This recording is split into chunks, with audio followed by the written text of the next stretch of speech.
اور جو زیر زمین دیکھنے والے ریڈارز ہیں، جو تربیت یافتہ فوجی کتے ہیں یا دوسری ریلیٹڈ ٹیکنالوجی ہے، وہ اب تک ناکام ہو چکی ہے کہ اس جال کا انہیں ایک سرا تو مل جاتا ہے، باقی وہ کہاں تک جا رہا ہے انہیں اب تک ٹپائی نہیں دے رہا۔ لہٰذا جنگ کے اس وقفے میں اسرائیل کو اپنی جو اسٹریٹجی ہے ٹنلز کے حوالے سے وہ ری اسیس کرنے کا موقع ملے گا۔ اب تک جو ہے وہ ریٹن آرڈر ہے ریڈ لیٹرز میں اسرائیلی ہائی کمان کی طرف سے کہ کوئی فوجی ٹنلز میں نہیں اترے گا۔ بالکل، اور اگر اگین آپ جی شاہ صاحب ابھی جیسے ابھی وسط بھی بات کر رہے تھے، اس سے پہلے آپ بھی بات کر رہے تھے پولیٹیکل اور ملٹری کی، تو ہمیں میرا خیال ہے یہ بھی ریکگنائز کرنا ہوگا کہ حماس نے جو 7 اکتوبر کو جو کارروائی کی اسرائیل میں گھس کے، کیونکہ دیکھیں حماس کا اسرائیل کا یہ جو نفرت کا ایک رشتہ ہے، انتقام کا، ایک دوسرے کو نیست و نابود کرنے کا، حماس کو پتا تھا کہ اس کا بہت میجر ری ایکشن آئے گا۔ آئی تھنک انہوں نے تو کہا کہ ہم ریڈی ہیں بھلے ہمارے ہزاروں لوگ مر جائیں، لیکن وہ جاتے جاتے یہ جو سویلینز کو لے گئے، عورتوں بچوں ضعیف کو، ہے یہ قابل مذمت عمل ہے ظاہر ہے سویلینز کو اس طرح لے جانا، لیکن یہ انشورنس پالیسی لے گئے کہ آگے جا کے صرف یہ ایک لیوریج ہے ہمارے پاس نیگوشیٹ کرنے کے لیے، جسے وہ آج یوز کر کے دکھا رہے ہیں۔ اگر ان کے پاس یہ مبنی نہیں ہوتے تو آج وہ یہ عارضی جنگ بندی کی کوئی بات بھی نہیں ہو رہی ہوتی۔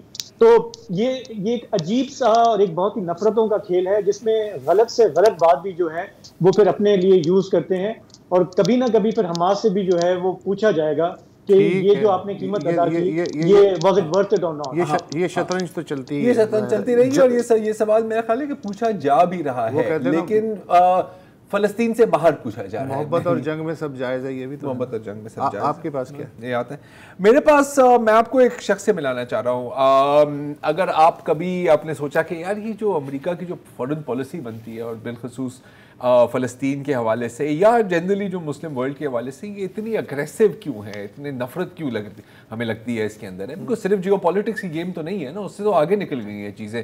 تو یہ ہے اسٹوارٹ سیلڈووٹز صاحب، ٹھیک ہے، اور اب آپ دیکھ رہے ہیں اسٹوارٹ سیلڈووٹز صاحب کہاں کھڑے ہوئے ہیں؟ یہ کھڑے ہوئے ہیں نیو یارک سٹی میں، اور ایک حلال فوڈ ٹرک ہے، وہاں پہ ٹھیلے لگتے ہیں نا، تو ایک عربی مصری امیگرینٹ نے وہاں پر ایک حلال فوڈ ٹرک لگایا ہوا تھا۔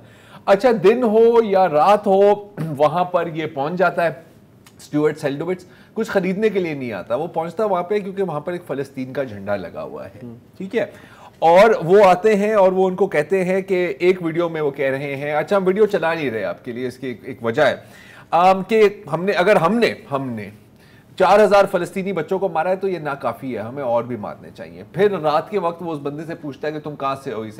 ایجپٹ۔ اچھا تم نے کبھی مخبرات کا نام سنا ہے؟ اچھا مخبرات اگر آپ نہیں جانتے تو اسرائیل کی سیکرٹ پولیس ہے، مصر کی سیکرٹ، مخابرات مصر کی سیکرٹ پولیس ہے، اور بہت ایک بری ریپوٹیشن ہے اس کی۔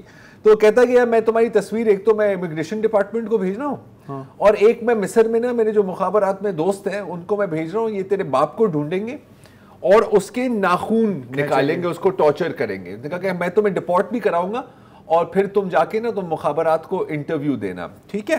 اچھا کوئی بات نہیں یار، اب انہیں ہوتا رہتا ہے، اس طرح کے لوگ پاگل ہوتے ہیں کہیں نہ کہیں، پاگل نہیں ہے ویسے۔ یہ جو صاحب ہیں یہ اوباما ایڈمنسٹریشن میں ڈیپیوٹی ڈائریکٹر تھے U S department of state کے، کون سے آفس کے؟ Office of Israel and Palestinian affairs. سبحان اللہ۔ یہ 3 بار ان کو اسٹیٹ ڈپارٹمنٹ کا سپیریئر آنر ایوارڈ ملا ہے۔ اگر آپ ابھی سرچ کریں اس کا نام اوباما ایڈمنسٹریشن کے ساتھ تو گوگل آپ کو ایک میسج بھیجے گا کہ یار یہ بہت جلدی سے ریزلٹس تبدیل ہو رہے ہیں، مطلب جانتے ہیں کون تبدیل کر رہا ہے ان کو، تو یہ ہے۔ اچھا اس کے ساتھ ساتھ پھر بہت اس نے اشتعال انگیز باتیں بھی کی ہیں اسلام کے بارے میں، وہ میں ابھی ریپیٹ نہیں کروں گا۔ اور بار بار وینڈر اس کو جو ٹھیلے والا ہے وہ اسے کہتا ہے کہ سر اگر آپ نے کچھ خریدنا نہیں ہے تو آپ چلے جائیں، آپ یہاں سے چلے جائیں۔ اچھا پھر ظاہر ہے کہ انٹرنیٹ ہے سر، تو جب اس کی تصویر پوسٹ ہوئی ایک بندے نے کہا یار میں نے اس کی شکل دیکھی ہے، تو وہاں سے پھر اس کی ساری رزلٹ آئی۔ اچھا اس سے پوچھا گیا تو کیا جواب ملا کہ اصل میں یار وہ پتہ میں جذبات پہ قابو نہیں رکھ سکا، تو میں بڑے غصے میں تھا، تو میرے منہ سے ایسی چیزیں نکل گئی، مجھے تو اسلام اور مسلمانوں کے خلاف کوئی مسئلہ نہیں ہے۔ حالانکہ آپ دیکھیں تو مسکرا رہا ہے، بالکل کاملی بات کر رہا ہے، اگر آپ اس کی ویڈیو سنیں۔ اور چلے ایک جو اس میں نیم خوشخبری ہے کہ یہ ایک اینالسٹ تھے گوتھم گورنمنٹ ریلیشنز کے ساتھ، جن کے سی ای او جو خود ایک امریکن جو ہیں، ڈیوڈ شوارٹز، انہوں نے کہا ہے کہ سر اس کو ہم نے فارغ کر دیا، ایسے لوگ ہم نہیں رکھ سکتے. اس سے آپ کو تھوڑی سی جھلکی ملتی ہے کہ کس طرح کے لوگ امریکہ کی مڈل ایسٹ پالیسی یاد نہیں، پہلے میں نے فلوریڈا کی لیجسلیٹو اسمبلی کی مثال دی تھی، اس میں ایک رکن نے کہا کہ جی آپ کتنے فلسطینیوں کی لاشیں چاہیے جنگ بندی تک پہنچنے کے لیے، تو برابر میں بیٹھی ہوئی جو اس کی ساتھی تھی اس نے کہا آل آف دیم. تو یہ ایک کیفیت ہے لیکن یہ پھر پالیسی بناتے ہیں. ہاں بالکل بناتے ہیں. وقفہ لے لیں.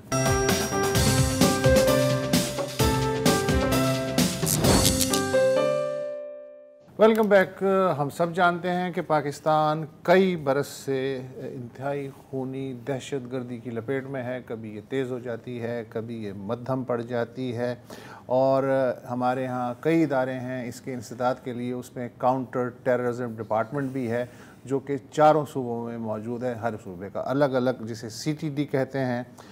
جو صوبہ خیبر پختونخوا کا جو کاؤنٹر ٹیررزم ڈپارٹمنٹ ہے، اس نے کل انتہائی مطلوبہ دہشت گرد 152 کے قریب تھے، ان کی ایک فہرست جاری کی، اور اس میں احسان اللہ احسان کو تو آپ جانتے ہی ہیں زرار صاحب، جی سنا ہے نا، اور عمر خراسانی کا نام بھی سنا ہوگا.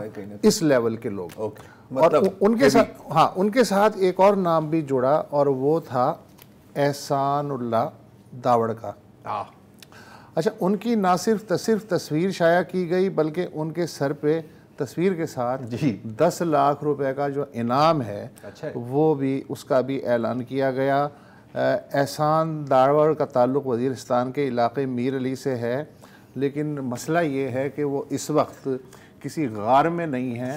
ان کی لوکیشن جو ہے وہ بھی معلوم ہے، اور وہ جو قدرتی آفات سے نمٹنے کا صوبائی ادارہ ہے پروونشل ڈیزاسٹر مینجمنٹ اتھارٹی، اس کے PRO ہیں. نہ صرف یہ بلکہ ماضی میں ہمارے ہم پیشہ بھی رہ چکے ہیں. 95 سے 2018 تک صحافت کرتے رہے ہیں. میر علی وزیرستان سے تعلق ہے اور خاصے معروف ہیں اور جانے مانے جاتے ہیں صحافتی حلقوں میں. CTD کہتی ہے کہ ہم تو مالی ہیں، ہمیں تو کچھ نہیں پتہ ہے. CTD کی جو تفصیلات ہیں اس کے مطابق مئی 2018 میں وزیرستان کے علاقے خر کمر میں، آپ کو یاد ہوگا کہ فوجی چوکی کے ارد گرد فائرنگ ہوئی تھی جس میں 15 لوگوں کی جانیں گئی تھیں. اس واقعے کے بعد جو FIR کٹی، اس میں احسان داوڑ کا نام بھی شامل ہو گیا، مگر انہیں کل تک خبر نہیں تھی کہ وہ کتنے خطرناک دہشت گرد ہیں کہ ان کی گردن پہ 10 لاکھ روپے کا انعام رکھا گیا ہے. اس عرصے میں انہیں مفرور بھی قرار دے دیا گیا، لیکن انہیں خبر نہ ہوئی. اس عرصے میں وہ PDMA کے PRO بھی بن گئے، لیکن انہیں خبر نہ ہوئی. اور یہ مطلوب دہشت گرد آج بھی جو ہے PRO کی سیٹ پہ الحمدللہ بیٹھے ہوئے ہیں. تو اس وقت وہ ہمارے ساتھ موجود ہیں. احسان صاحب، انہوں نے وزیرستان کا ثقافتی ورثہ نام کی کتاب بھی لکھی ہے. صحیح. اور Ehsan sahab, thank you so much joining اس. آپ یہ بتائیے کہ کل سے لے کے آج تک آپ کیسا محسوس کر رہے ہیں؟ آپ کے خاندان والے، دوست اور آپ کے کلیگ اور افسران بالا یہ سب کیسا محسوس کر رہے ہیں آپ کے ساتھ بیٹھ کے؟ شکریہ وسط صاحب آپ کا، اور زرار کوڑو صاحب کا، اور شاذیب جیلانی صاحب کا. سچ بات یہ ہے کہ کل میں جب آفس سے آیا کوئی 4 بجے کا وقت تھا، تو میں چونکہ میران شاہ پریس کلب کا اعزازی ممبر ہوں اور اسی واٹس ایپ گروپ کا بھی میں ممبر ہوں. جب تک ہماری جاب پرماننٹ نہیں ہوئی تھی تب تک میں اس کے ساتھ ایز اے ریگولر ممبر بھی رہ چکا. اچھا، کل جب میں آفس سے آیا تو میں نے نماز پڑھی عصر کی، اور اسی گروپ میں نے اپنے ساتھیوں کے کچھ کومنٹس جب دیکھنے شروع کیے تو میں حیران رہ گیا کہ یہ تو میری تصویر ہے. اوپر نام بے شک غلط لکھا تھا، نام احسان اللہ خان لکھا تھا، جبکہ شناختی کارڈ میں اور ڈاکومنٹس میں میرا اپنا نام احسان الرحمان ہے. میں احسان داوڑ کے کلمی نام سے میری پہچان ہے لوگوں میں، صحافتی حلق میں، اور میں اسے استعمال کرتا ہوں، یہ بجائے اس کے مطلب میں اپنا پورا نام لکھوں.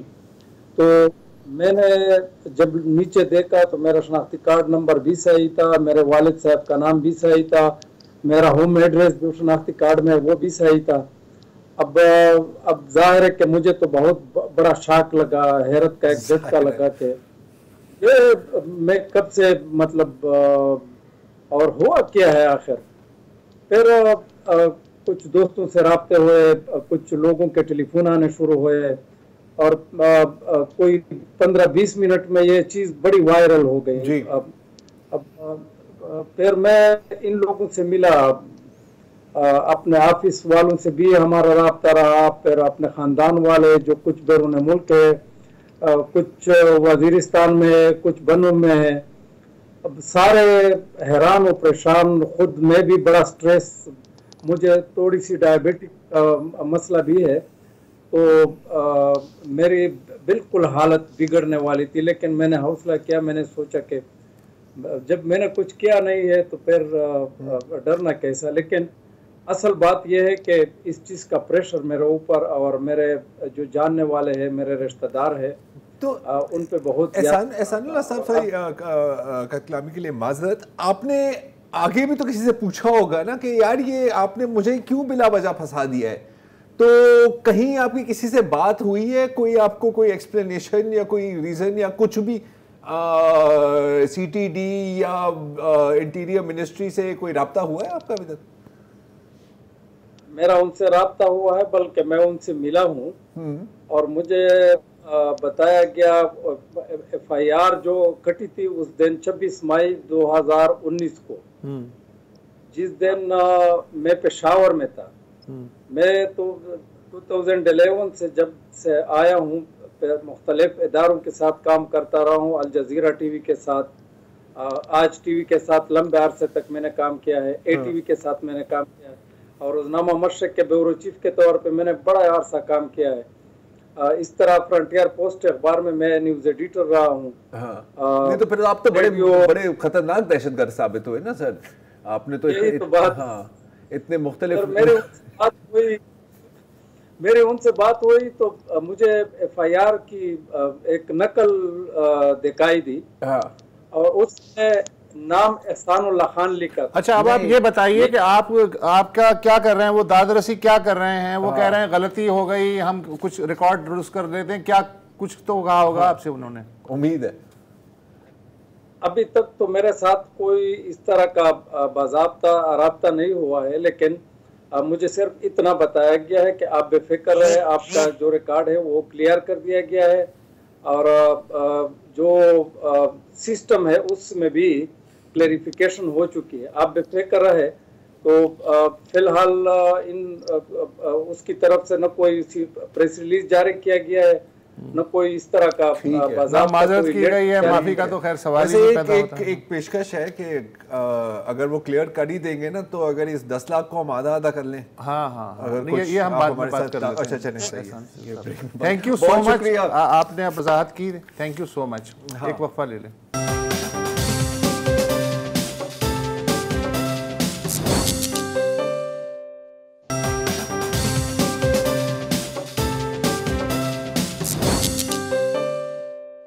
Welcome back. اور اگر ایمانداری سے بات کی جائے تو ہم سب بہت ناشکرے لوگ ہیں, ہم ہر ایک چیز کو فار گرانٹیڈ لے لیتے ہیں, جیسے کہ باتھ روم, ٹوائلٹ ہو گیا, ہم سب کے گھروں میں ٹوائلٹس ہیں, آفیسز میں ٹوائلٹس ہیں, ہمارے لیے کوئی مسئلہ نہیں ہوتا. اور مرد حضرات تو ویسے ہی آپ کو پتہ ہے ہمارا, ہم تو آپ دیوار پہ جتنا بھی لکھیں, ساری دھرتی ٹوائلٹ, ساری دھرتی ہمارے لیے ٹوائلٹ ہے. لیکن بہت ایسی آبادیاں ہیں اور بہت ایسے پورے علاقے ہیں پاکستان میں جس میں سیف یا پراپر ٹوائلٹس تک رسائی نہیں ہے. اگر یونیسیف کا ہم اندازہ جا کے لیں تو ان کا کہنا ہے کہ تقریباً 2 کروڑ 22 لاکھ پاکستانیوں کو پراپر باتھ روم فیسلٹیز تک رسائی نہیں ہے, جس کا مطلب ہے کہ وہاں پر سینیٹیشن نہیں ہوتی, اور اس کی وجہ سے پھر ایک تو مشکلات کا سامنا کرنا پڑتا ہے بالخصوص خواتین کو, اور پھر بیماریاں بھی پھیلتی ہیں. 50,000 سے زائد پاکستانی بچے جن کی عمر 5 سال سے کم ہوتی ہے وہ ہر سال ڈائریا کے شکار بن جاتے ہیں اور ان کی زندگیاں ضائع ہو جاتی ہیں. اچھا, کچی آبادیوں میں یہ اس طرح کا سلسلہ اس طرح کا مسئلہ اور بھی گھمبیر ہوتا ہے. جیسے کہ اسلام آباد میں اگر ہم ایک نظر ڈالیں تو سیکٹر F11-2 میں جو کچی آبادیاں ہیں وہاں پر بھی جو باتھ رومز کی فیسلٹیز تھی آپ سمجھے کہ نہ ہونے کے برابر ہیں. میں تھی کا لفظ استعمال کر رہا ہوں کیونکہ اب سماجی کارکن ماریا پٹیل جو ہمیں ابھی اس شو پر جوائن کر رہی ہیں ان کے اور ان کے کچھ ساتھیوں نے اور ان کے کچھ فنڈز انہوں نے جمع کی اور وہاں پر اب پہلی بار پراپر واش روم فیسلٹیز بنائی ہیں جو ایکسکلوسیولی خواتین کے لیے ہیں. ماریا ایک تو آپ کو بہت بہت مبارک, آپ کی میرے موضوع پر میرا خیال ہے کہ کافی ماہ سے ہم اس میں بات کر رہے ہیں کہ جب آپ کا انشاءاللہ پروجیکٹ لانچ ہوگا تو پھر ہم اس کو کور کریں گے. تو تھوڑا سا بتائیں کہ یہ پورا سلسلہ اگر آپ ہمیں سٹارٹ ٹو اینڈ بتائیں کہ اس میں کیا کیا کرنا پڑا آپ کو. Thank you so much Zarrar for giving me this time. بہت سارا کچھ کرنا پڑا. اس میں سب سے بڑی چیز جو تھی وہ CDA کو آن بورڈ کرنا تھا کیونکہ یہ کچی آبادیاں جو ہیں یہ ایک میک شفٹ آبادیاں ہیں اور یہ ظاہر ہے یہ لوگ کوئی CDA سے اپروو نہیں ہے ان کی جگہیں اور یہ وقتاً فوقتاً ایک جگہ سے نومیڈس کہہ لیں آپ ان کو. تو یہ جو ہے کسی روزگار کے سلسلے میں شہروں کا رخ کرتی ہیں اور جو ہے یہ اس طرح کی سچویشن میں رہتی ہیں. لیکن جب ان سے پوچھا جاتا ہے تو وہ یہ بتاتے ہیں کہ یہ لوگ سالوں سے اسی طرح کی کنڈیشنز میں رہ رہے ہیں اور مطلب بہت سارے لوگ یہ کہتے ہیں کہ ہم یہیں پہ پلے بڑھے ہیں اور یہیں پہ پیدا ہوئے ہیں. تو اگر ہم اس طرح کی چیزوں کو دیکھیں تو اس کی وجہ سے جو بیسکلی آئیڈیا یہ نہیں تھا کہ میں نے جو ہے کوئی کمیونل باتھ روم بنانا ہے. آئیڈیا یہ تھا کہ میں نے خواتین کو باتھ روم دینا ہے کیونکہ میں خود میرا جو تعلق ہے میں فلم میکر ہوں یا ریسرچر ہوں تو میں فیلڈ پہ بہت زیادہ جاتی تھی اور مجھے سب سے زیادہ مسئلہ یہ ہو رہا تھا کہ مجھے ایکسیس ٹو باتھ روم یا لائک بالکل میں ہر مرتبہ فیلڈ سے واپس آتی تھی مجھے UTI ہو جاتا تھا. ٹھیک ہے, PCOS کے مسئلے خواتین کو because like there is no access to bathroom. تو یہ تھا. تو اس کچی آبادی کے اندر جو ریزن یہ تھا کہ میں میپ کر رہی تھی کچی آبادیز ایک پروجیکٹ کے لیے. تو اس میں میرے اس آبادی جو کہ بہت ہی شہر کے بیچوں بیچ ہے, مطلب ایک بہت بڑے سامنے بینگلور فیسنگ ہے اور ان کو ایک اچھی آبادی کھلتی بھی ہے بیسکلی. تو ان کو ان کے لیے لائک اس طرح سے رہنا اور خاص طور پہ بہت ہیوی ٹریفک چل رہی ہوتی ہے رات میں وہاں پہ اور ہر طرح کے لوگ ہیں. تو یہ جو گروئنگ ایج کی بچی تھی وہ ایک دن دہاڑے وہ باتھ روم ایک ان کا جو میک شفٹ باتھ روم ہے جو کہ اگر میں نے آپ کو پکچر شیئر کی تھی وہ کچھ اس طرح کا ہے کہ وہ کرٹن سے یا کپڑوں سے بنا ہوا ہوتا ہے. تو وہ اس کو استعمال کرنے کے لیے جاتی ہے اور باہر اسی طرح کے ٹین ایج بچہ لڑکا ہوگا چھوٹا جو کہ آپ یہ بھی نہیں کہہ سکتے کہ وہ بالکل بڑا ہے, 17-18 سال کا بھی نہیں ہے اور وہ بالکل چھوٹا بھی نہیں. تو یہ جو عمر ہے یہ بہت زیادہ کمپلیکیٹڈ ہے اور وہ جو ہے لائک پہلے وہ آ کے کھڑا ہو گیا بچی کو جاتے ہوئے اندر دیکھ رہا تھا. like ایک میرے I was an eyewitness and I was just shocked. اچھا ایک پہلے تھا پھر 2 لڑکے اور جوائن کر لیا اس کو. So I was like this is horrendous. اگر یہ دن دہاڑے اتنے سارے لوگوں کی موجودگی میں چلتے پھرتے راہ گزر ہیں وہاں پہ ان کی موجودگی میں اگر یہ ہو رہا ہے تو رات میں کیا ہوتا ہوگا. So that was one of the reasons کہ جو ہے نا میں تھوڑا سا جو پبلک باتھ روم کی جو خواہش تھی میری کہ میں پبلک باتھ رومز لگاؤں گی خواتین کے لیے وہ تھوڑی سٹرنک ہو گئی اور ہم کمیونل باتھ رومز پہ آ گئے. کمیونل باتھ روم ایک بہت ہی ایکسپیریمنٹل چیز ہے اور یہ پاکستان میں پہلی مرتبہ جو ہے ہم نے اس کو ٹرائی کیا ہے کیونکہ اس کے اندر کمیونٹی کا آن بورڈ ہونا بہت ضروری ہے. ساری کمیونٹی نے 14-15 گھرانے اس کو استعمال کریں گے. 76 people will be using it. تو بہت ساری اس کی ٹیکنیکلٹیز ہیں. تو ان چیزوں کو سمجھتے ہوئے آپ کو لائک ہم نے علی عباس زیدی کا میں بہت زیادہ شکر گزار ہوں, ہائف کا, اور ایک ناہید وہاں پہ ہوتی ہے ناہید اسٹار جن کے ساتھ میں نے کنٹینیوس برین اسٹارمنگ کی ہے اور انہوں نے اس کو مجھے ڈیولپ کرنے میں ہیلپ کیا ہے. سو میں تو ایک آئیڈیا لے کے گئی تھی پبلک باتھ روم کا ان کے پاس, بٹ انہوں نے اس کو جو ہے لائک میرے پاس میں ملٹیپل ایشوز لے کے گئی تھی ان کے پاس کہ یار میں خواتین کا بھی باتھ روم لگانا ہے, دوسری طرف میں یہ بھی ایشو لے کے گئی تھی کہ نا اس کمیونٹی کے اندر باتھ روم لگانا ہے. تو انہوں نے like they help me in connecting the dots